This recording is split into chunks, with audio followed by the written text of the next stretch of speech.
vamos a comenzar entonces la reunión. Y quería tener una reflexión, a ver, rapidilla. Y el título que le puse fue El amor de Jesucristo por la raza humana.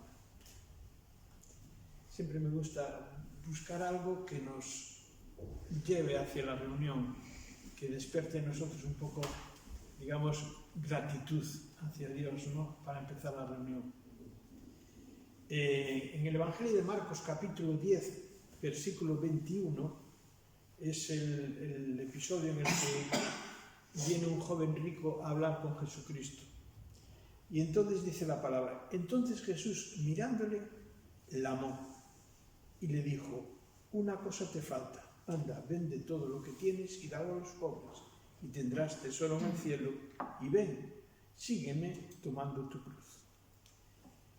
Y esto también se puede leer en Mateo 19, 16 al 30, también Lucas 18, el 18, de 18 a 19. Pero quiero pararme en el versículo 21, la primera parte del versículo 21. Entonces Jesús, mirándole, le amó. Y esto también llevo años y años y años, sinceramente, dándole vueltas y vueltas y encontrando explicaciones. Porque es que es Jesucristo mirándole, le amó. Digo yo, ¿cómo el evangelista sabe que le amó? ¿Cómo Cristo mostró ese amor, no? Mirando, fijaros bien, mirándole, le amó. Esto es algo extraordinario. Aunque este joven cambió después a Cristo por las riquezas, no quiso ir con Cristo, se quedó con sus riquezas. A pesar de eso, Cristo le amó. Qué cosa más grande, ¿no? ¿Cómo es Jesucristo? Le amó. A pesar de que lo rechazó, le amó. Pero pensando en cómo presentaros esta reflexión inicial, pues pensé, las Escrituras van más allá de lo que Cristo dijo aquí, o sea, de lo que dice de Cristo, que Cristo le amó. Es que las Escrituras nos dicen que Cristo, siendo Dios, amó y ama a todos los seres humanos. ¿Por qué digo esto? Acordaros, Juan capítulo 3, 16. Porque de tal manera amó Dios al mundo que ha dado a su Hijo unigénito para que todo aquel que en él cree no se pierda, mas tenga vida eterna. No solo es que Cristo miró a aquella persona y le amó mirándole, ¿no? Es que nos amó a todos los seres humanos, porque se entregó por nosotros. Y hoy en día nosotros tenemos una ventaja, y es que tenemos las Escrituras, y a través de las Escrituras vemos el desenlace de este amor. La muerte de Jesucristo en la cruz y la apertura del acceso al cielo con la oportunidad de estar con Dios toda la eternidad. Creo que logré definirlo bien. Esta acción de Cristo en la cruz fue el resultado de ese amor. El amor que Él tiene por los seres humanos. Él miró más allá de la cruz, miró más allá de aquellos maderos, ¿no? Miró y vio a los que íbamos a creer. Y vio a los que nos íbamos a salvar por ese sacrificio. Qué ejemplo de amor, ¿verdad? Hemos empezado con que Cristo amó a aquel hombre, lo miró y lo amó. Pero no, es que va más allá, es que nos amó a todos nosotros también. Concluyendo. Hoy nos estamos reuniendo aquí, ¿para qué? Para orar, y oraremos por los diversos problemas o temas que van a aparecer, y vamos a orar. Luego vamos a oír también un poco la palabra, ¿no? Y esto será de bendición, pensaba yo, si lo hacemos con fe y confiando en nuestro Señor Jesucristo, en ese Jesucristo que nos amó. Entonces nos será de provecho todo lo que aquí hagamos ahora. Y finalmente, me atreví a personalizar el versículo. A ver, vamos a ver, me quedó así. Entonces Jesús, mirándonos, nos amó y muriendo por nosotros consiguió nuestro perdón. Y creo que esto es algo interesante, muy interesante, para empezar la reunión. Para empezar pensando en ese amor. Lo mismo que al joven rico le dijo, mirándolo lo amó, a nosotros también. Mirándonos nos amó y nos ama. Así que vamos a comenzar ya dándole gracias a Él y empezando la reunión. Padre Señor, queremos darte gracias, Dios, ante todo por tu palabra, Señor, por tu amor, por tu misericordia por nosotros, Señor. Pedimos que ahora todo lo que aquí hagamos, Señor, sea bendecido por ti. En el nombre de Jesús. Amén. Amén.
Un saludo pues también a los que nos ven y a los que estáis aquí, los que nos ven, esperando que todos veamos a Cristo, no a nosotros, porque si no, mal asunto.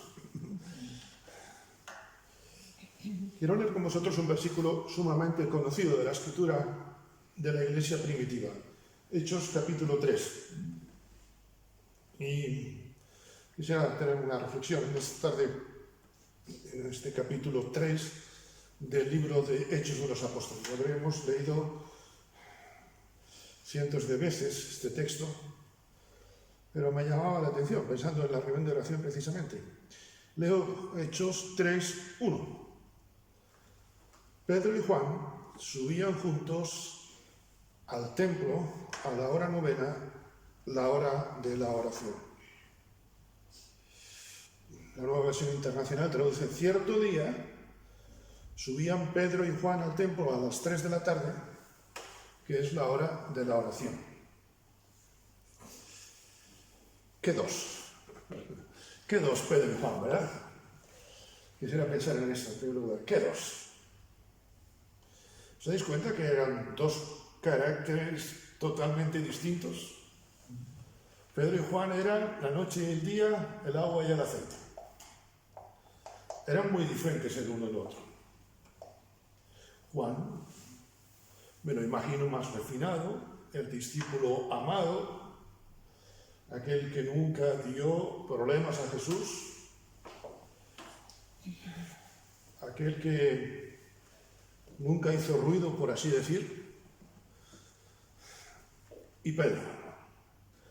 Donde había follón, allí estaba Pedro. Hay un refrán alemán que dice: me gustan los problemas, pero no puedo estar en todos. Pedro era así. Pedro, el que le había entregado. Es curioso, estos dos polos opuestos. El discípulo amado y el que le había entregado. Esto es la noche y el día, el polo norte y el polo sur. Y creo que Lucas nos quiere hacer ver los dos polos, precisamente. El que nunca rompió un plato y el que rompió toda la vajilla, por así decir. Y esto me hace pensar en lo primero que quiero compartiros de estos quedos.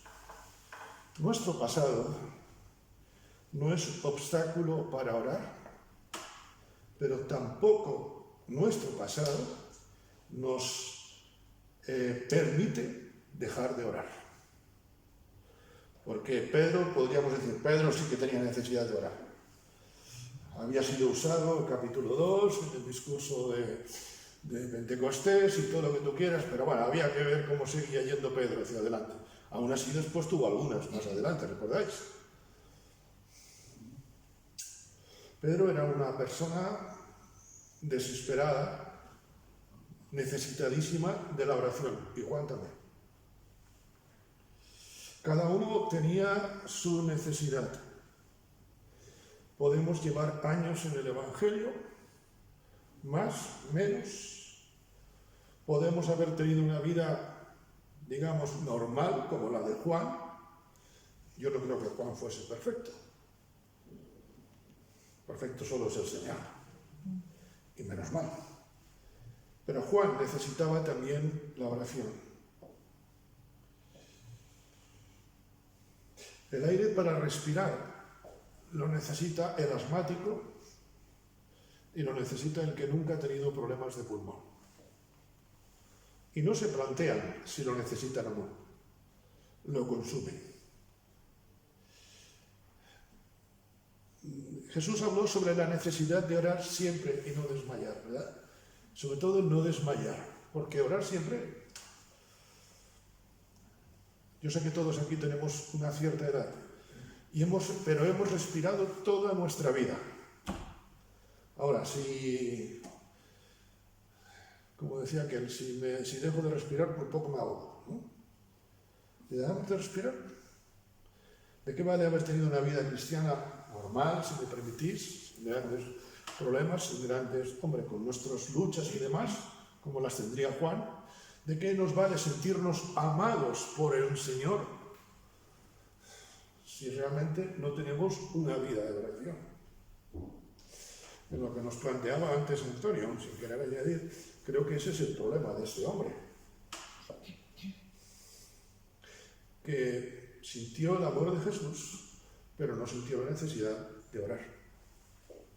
Que si hubiese buscado realmente a Jesús, otro gallo hubiera cantado. Queridos hermanos, la diferencia, o mejor dicho, la historia de cada uno, quiero decir, la historia de cada uno no nos exime de orar. Puedes sentirte como Pedro, ¿recordáis? Pedro se sintió... Es más, Judas le pasó esto. Judas, si hubiese orado, su final hubiera sido otro. El problema de Judas fue este, de Judas Iscariote me refiero, que no oró a Jesús, por así decir, oró a los sacerdotes. Cuando buscamos a los hombres y no buscamos a Dios en nuestra miseria, vamos de Guatemala a Guatepeor. Necesitamos hoy recordar que haya sido como haya sido nuestro pasado, hayamos tenido las caídas que hemos tenido. He escuchado, con dolor lo digo, a alguna persona, algún creyente alguna vez me ha dicho, si yo no me atrevo a pedirle más perdón a Dios.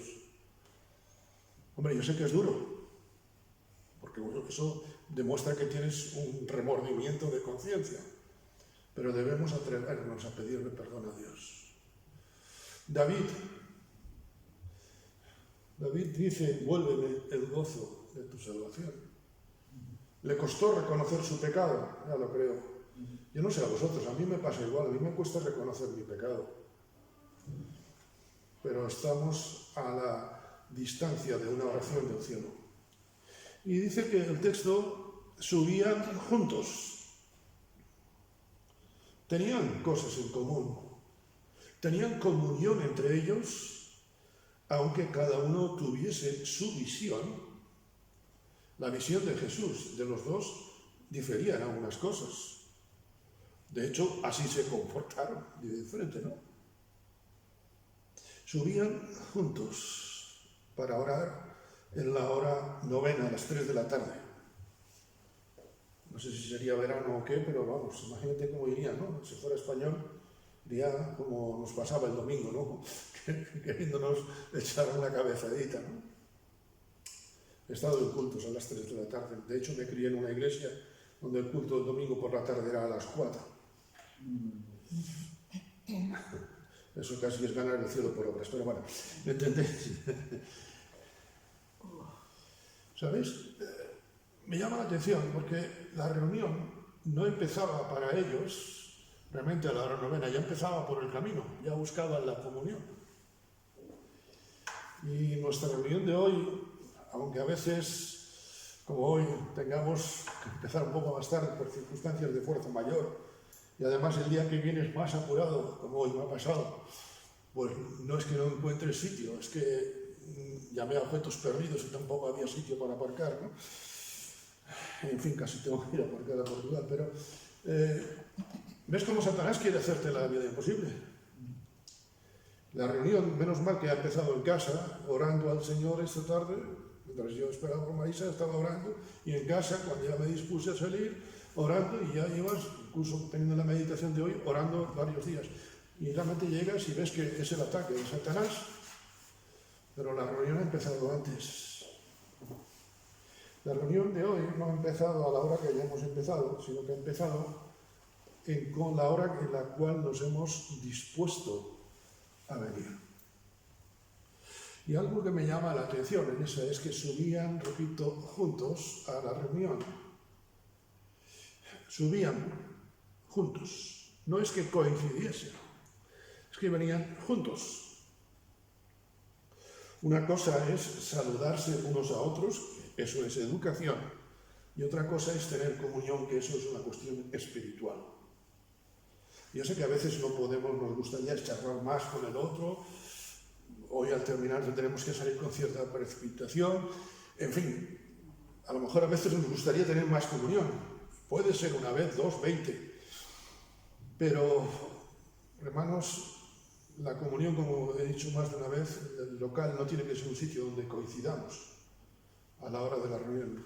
El local debe ser un sitio donde tengamos comunión unos con otros y presentarnos delante del Señor. Y es difícil a veces tener comunión cuando eres Pedro y el otro es Juan, ¿verdad? Cuando el otro tiene un carácter de aupa, cuando el otro es raro. Yo os voy a decir una cosa, me he dado cuenta que la gente no es rara, la gente es insólita. Esto ya queda un poco más fino, ¿verdad? Es raro el que no piensa como yo, siempre es raro. Y, ¿verdad? A veces decimos, mira, qué cosa más rara, que cómo come. Recuerdo en Canarias una hermana que ya está con el Señor, cómo podía el mundo vivir sin comer el bofio, ¿no? Y entonces, un alimento muy local, ¿no? ¿Sabes? A veces pensamos que el otro es raro, pero Dios me ha puesto un Pedro, Dios me ha puesto un Juan, para que en la comunión con Él yo pueda ver el rostro de Dios, para que pueda ver en el otro cómo Dios está actuando. Y a lo mejor me encontraré con cristianos que piensan de diferente forma en algunas cosas, me encontraré con hermanos en la iglesia, y cuando son iglesias más o menos pequeñas como la nuestra, a veces nos conocemos tanto que parece mentira. Pero la comunión, hermanos, si alguno dice que ama a Dios y aborrece a su hermano, ese es mentiroso. Y si la verdad no está en mí, mal asunto, ¿no? La diferencia debe ser siempre un motivo para la comunión, nunca para el distanciamiento. Y aquí estamos, hermanos, cada uno con nuestras, iba a decir rarezas, nuestras singularidades, queda más bonito, ¿no? Que estamos con nuestras singularidades. Pero he aprendido, hermanos, yo digo muy en serio, como todo lo que digo, que la iglesia es como un puzzle. Cuando tú compras un puzzle parece que vienen las piezas allí sin ton ni son, pero hay alguien que ha diseñado ese puzzle y las piezas encajan. Dios ha diseñado nuestra iglesia, cada uno con nuestras particularidades, para que estemos juntos. Amén. Y una tercera cosa, subieron, yo no sé si era jueves el día de la reunión, seguramente es porque tenían que invitarnos, si era la reunión el jueves o no. No fueron, que es lo que quiero deciros, no fueron a la reunión del jueves, no fueron a la reunión del domingo, fueron a la reunión de oración, que es diferente. Yo me planteo muchos domingos, ¿por qué vamos a la iglesia? ¿Porque es domingo o porque realmente es el día del Señor? La cosa es totalmente distinta. Porque si voy no porque es jueves o porque es domingo y toca culto y no sé qué, no voy a ver al Señor. Fueron a la oración. Es importante, hermanos, tener claro y definido el propósito de la oración. Es importante y necesario, imprescindible, tener claro y definido el propósito de la reunión, porque así entonces saldremos llenos del Señor. Si tú vienes buscando una buena predicación, hoy, te lo aseguro, y yo también me conozco, hoy vamos a salir defraudados. Pero si venimos buscando al Señor, a pesar del predicador, el Señor tocará nuestros corazones, con las alabanzas, con la reflexión inicial, etcétera, etcétera. Cuando yo vengo buscando al Señor, cuando tengo claro por qué me reúno, entonces no salgo defraudado. Muchos no siguieron a Jesús porque tenían otro concepto de él, ¿recordáis? Y estaban en los tiempos de Jesús, que a veces decimos, ¿cómo? ¿En qué tiempos más bonitos aquellos que tenemos? Eran como los nuestros.